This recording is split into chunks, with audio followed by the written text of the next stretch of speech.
Welcome back to the Unseen Wisdom, everybody. Don't forget to hit that like button and subscribe to keep up with all our deep dives, and let's jump right into it. Today, we're tackling a huge story that's sending shockwaves through South African football, and that's the expulsion of Royal AM from the PSL.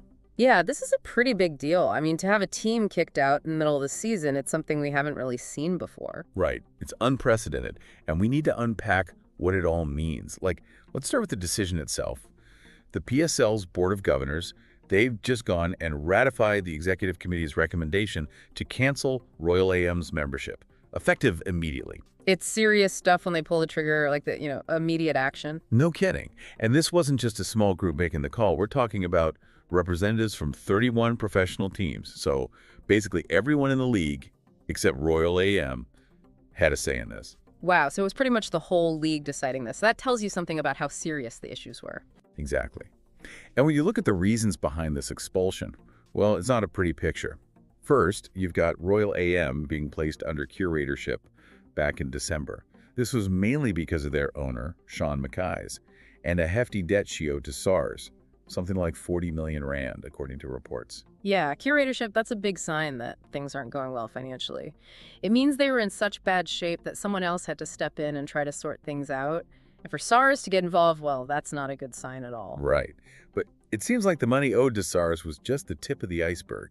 There are reports quoting a sports lawyer who's hinting at other, more serious issues that haven't been made public. Oh, really? That's interesting. Yeah. He said that while the SARS debt was definitely a factor, there were other things going on related to Royal AM's obligations to the league, and maybe even to their players, that were even more concerning. So we're talking about potential breaches of contracts or league rules, stuff that could really shake things up. That's what it sounds like. And on top of all that, there are also reports that Royal AM just didn't show up for some domestic fixtures earlier this year. They were scheduled to play, but they just didn't turn up. See, that's a major problem for a league trying to run smoothly. When teams don't honor their fixtures, it throws the whole schedule off, messes with the other teams, and it's not good for the fans either. Absolutely. And to add to the pile, there are allegations of Royal AM misrepresenting some vital information during their league membership renewal process. Plus, there's talk of unauthorized share transfers. These are the kinds of things that can really damage trust and stability within a league. No doubt about it. When you have teams messing with the administrative side of things like that, it makes everyone question whether things are being run properly. So, given everything we've just talked about, our goal today is to dig into the immediate consequences of all this. We want to understand how this impacts the PSL, the other teams, and what the future holds for Royal AM. We want to make sense of it all for you, the listeners. Right, because this has a domino effect on the whole league. It's not just about one team disappearing, it changes the entire landscape. For sure. So let's start with the most obvious change, the league structure itself.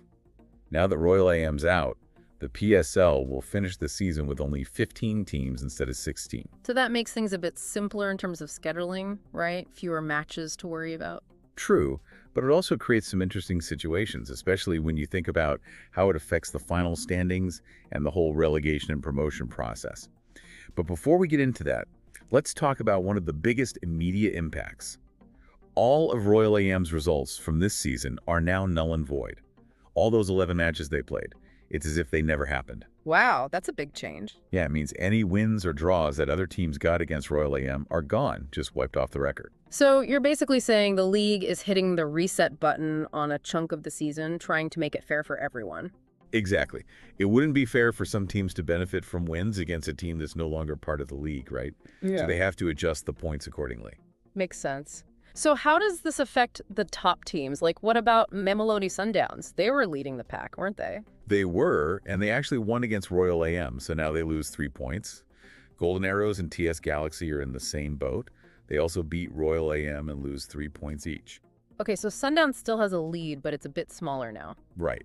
They had a pretty comfortable 12-point lead over Orlando Pirates, but now it's down to 9 points.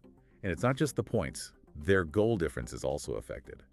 Plus, they played one less game now, which changes the games in hand situation for teams like Orlando Pirates who are chasing them. Ah, I see. So even though they lost points, they're also one game closer to the finish line, which could be an advantage. Exactly.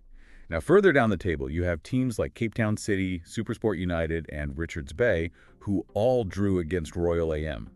They each lose a point, which might not seem like a big deal, but in a tight race, every point counts. Yeah, 1 point can be the difference between qualifying for a continental competition or even avoiding relegation. And don't forget about Kaiser Chiefs. They also drew with Royal AM, so they'll drop a point too. Their fans are probably biting their nails right now, watching to see how this shakes out. Absolutely. For a big club like Kaiser Chiefs, every point matters. They're always aiming for the top, so losing even a single point can hurt their chances. So let's get into the nitty-gritty of how these point deductions are going to reshape the league table. We've already mentioned Sundowns losing points, but their goal difference is also recalculated. And like we said, the games in hand situation changes too. Orlando Pirates have one less game to catch up now. Right, so it tightens things up at the top. It'll be interesting to see if Pirates can take advantage of this and close the gap. Then you have teams like Cape Town City, Supersport, and Richards Bay losing points. This could cause some shuffling in the middle of the table. Some teams that were just behind them might jump ahead now because they didn't play Royal AM. It's like a chain reaction, right? You take one team out, and the effects ripple through the entire table. Absolutely. It's a fascinating dynamic. And here's another interesting twist. Teams like Sekukun United and Moromo Gallants, who didn't play Royal AM recently, could actually see their league position improve. Hold on, how does that work? Well, it's because some of the teams around them have lost points because of their results against Royal AM.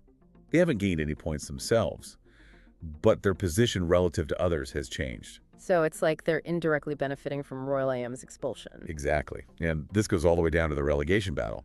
Teams that might have been in danger could find themselves a little bit safer now if they didn't get points against Royal AM.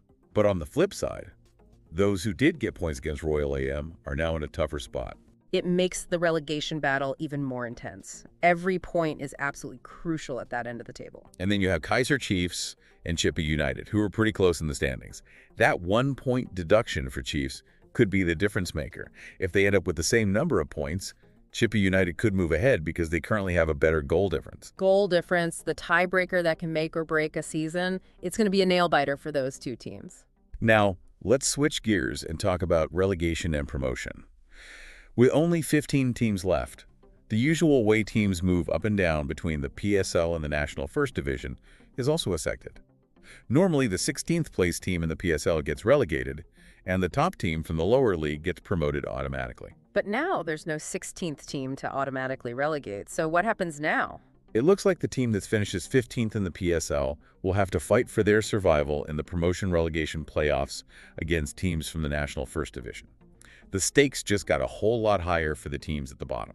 It's a high-pressure situation, a do-or-die scenario.